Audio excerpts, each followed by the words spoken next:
Tere tulemas Pofili. Welcome to Talimlan Nights and this Meet the Filmmakers. We are introducing the Colombian film Wandering Girl, Niña Errante, and for this we have a nice representation of the crew of the film. Here we go first with the filmmaker, Rubén Mendoza. We also have, two of the actresses, Sofia Paz and Lina Calderón. Yeah. And so let's have this chat started. Rubén, having some time.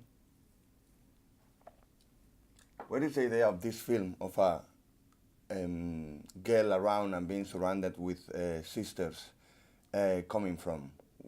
Where do you get the inspiration?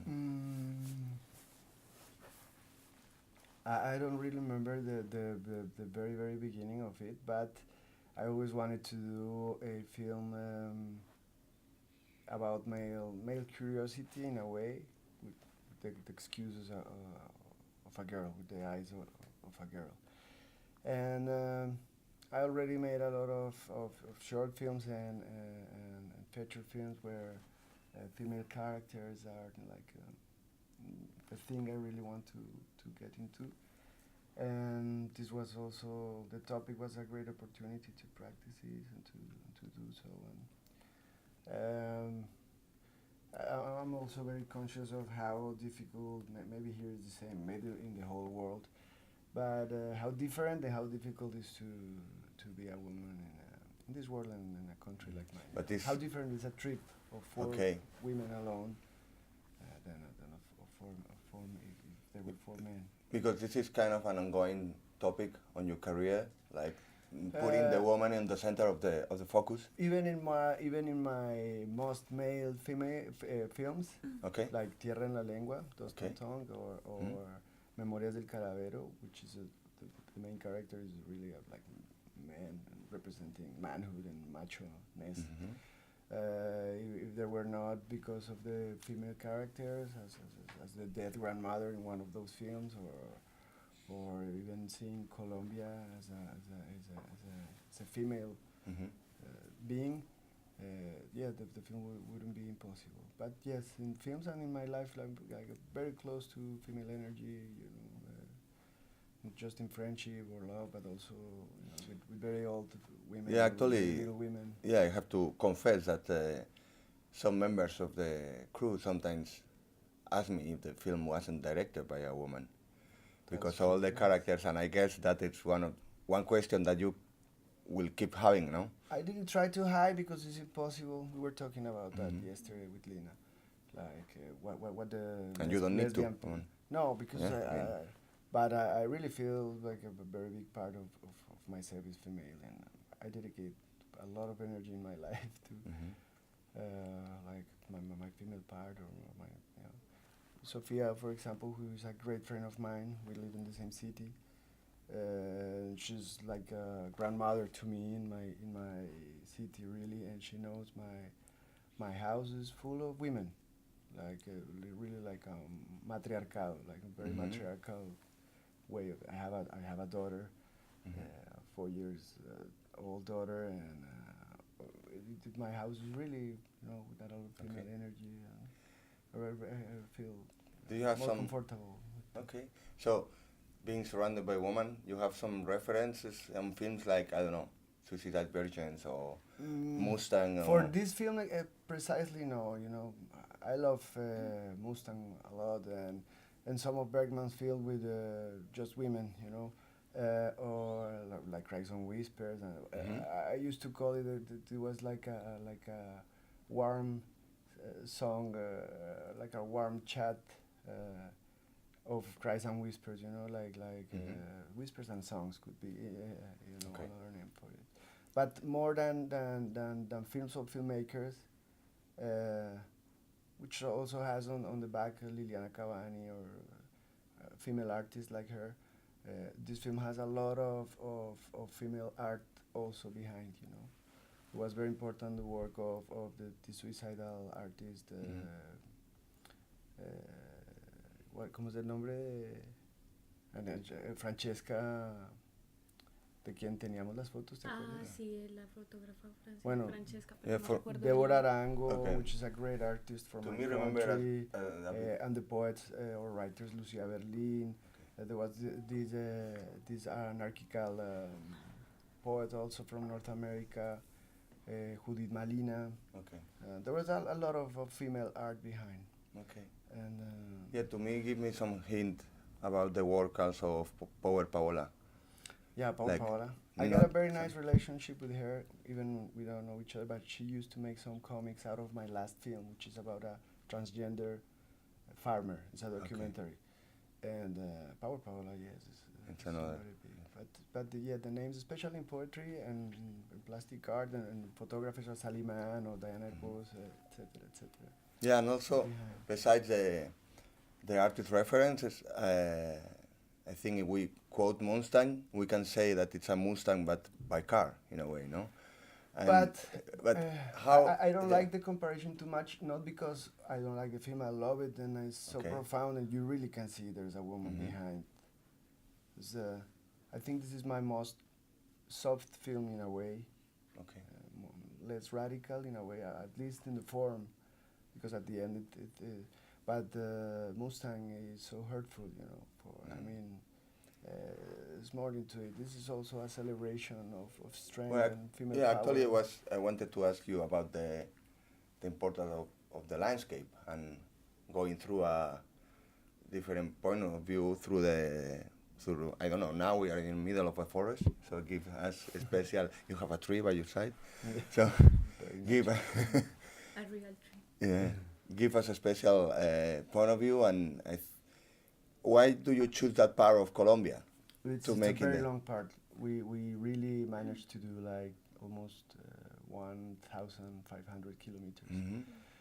We start very close to the city they are from, Cali, and where I live, very next to the Pacific coast. The shooting, the film starts there, and the shooting was from there, all over 3 different mountain systems, through the other part of Colombia. This is the Pacific Ocean, the other is the Atlantic Ocean. To Caribbean. Well, right? you know, I love landscape when it's not like a background. Okay. Like here, because I think a landscape is.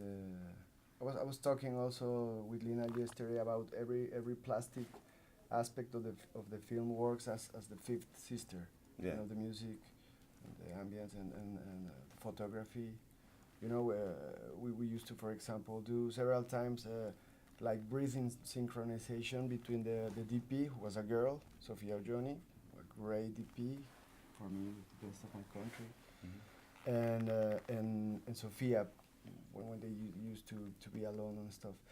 For me, landscape is good as long as as a filmmaker, is not like part of the brand of the country. You know, I think there's a lot of us confusing that, like tourist agents. I really hate that.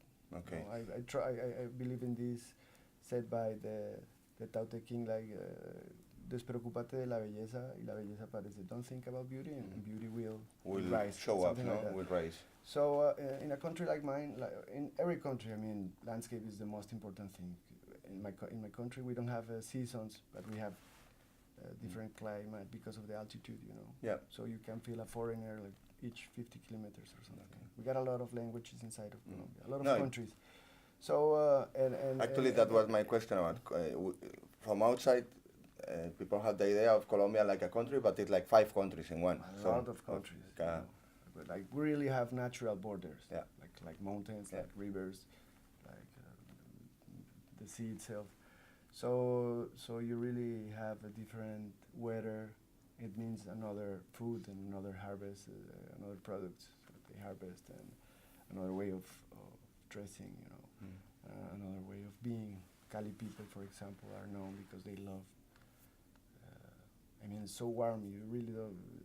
The night is never a problem to be awake the whole night. There's dedicated to the dance. You know, Mondays, for example, are a special day there for dancing and for partying.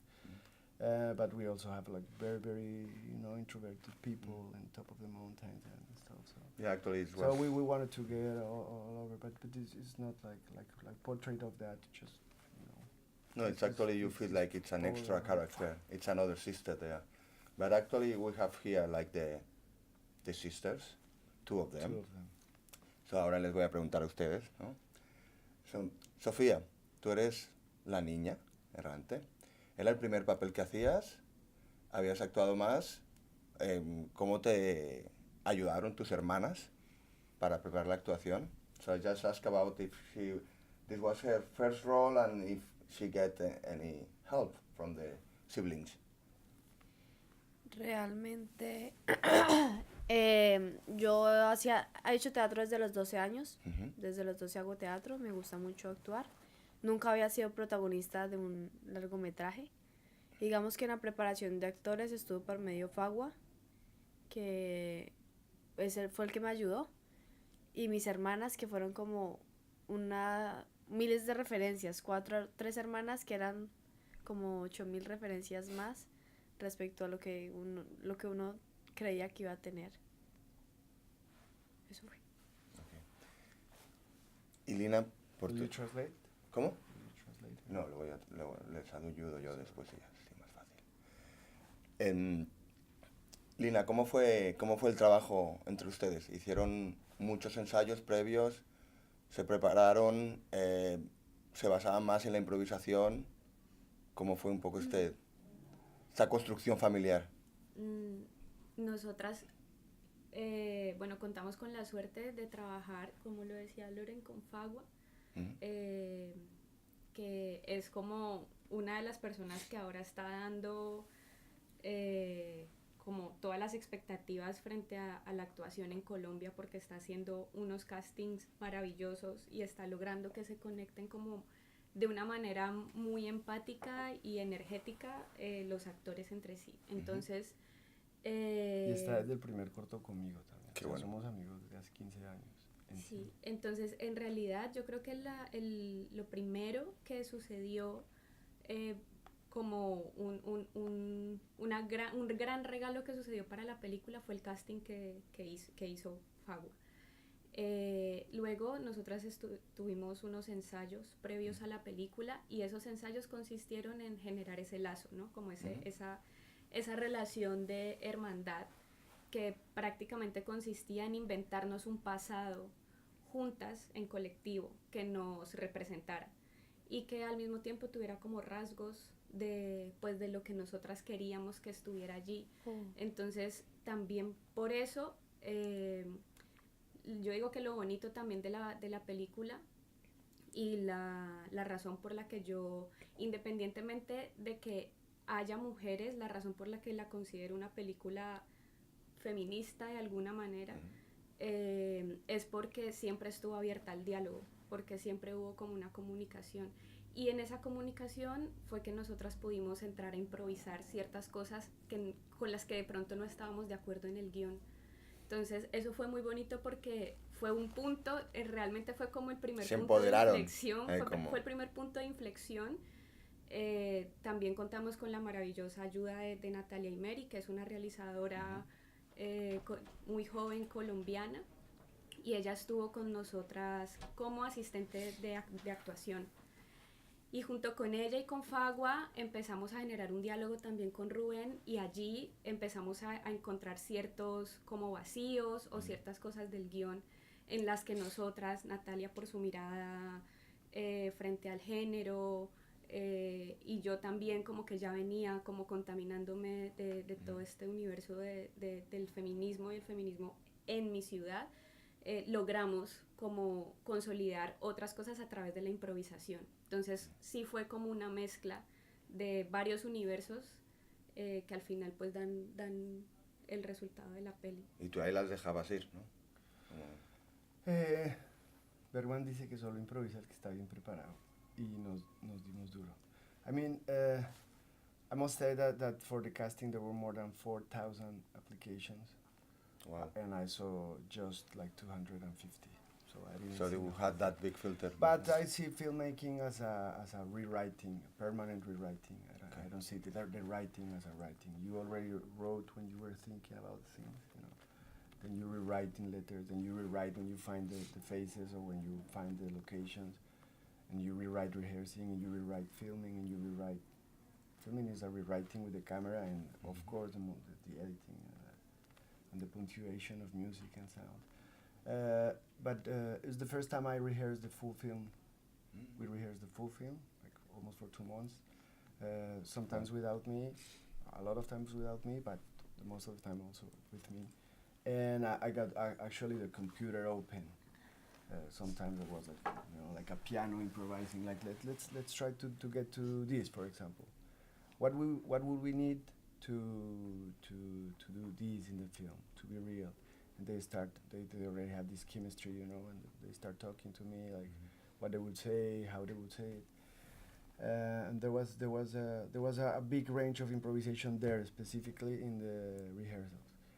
But I tried to deliver a very precise script also to the shooting. And I developed the films in a huge notebook, and that's a real Bible, like a fireplace, you know, for all the team.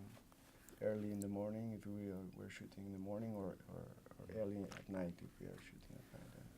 But when we are there, of course, it will be something like blindness if you don't want to see the light. All the people want to share, especially with them.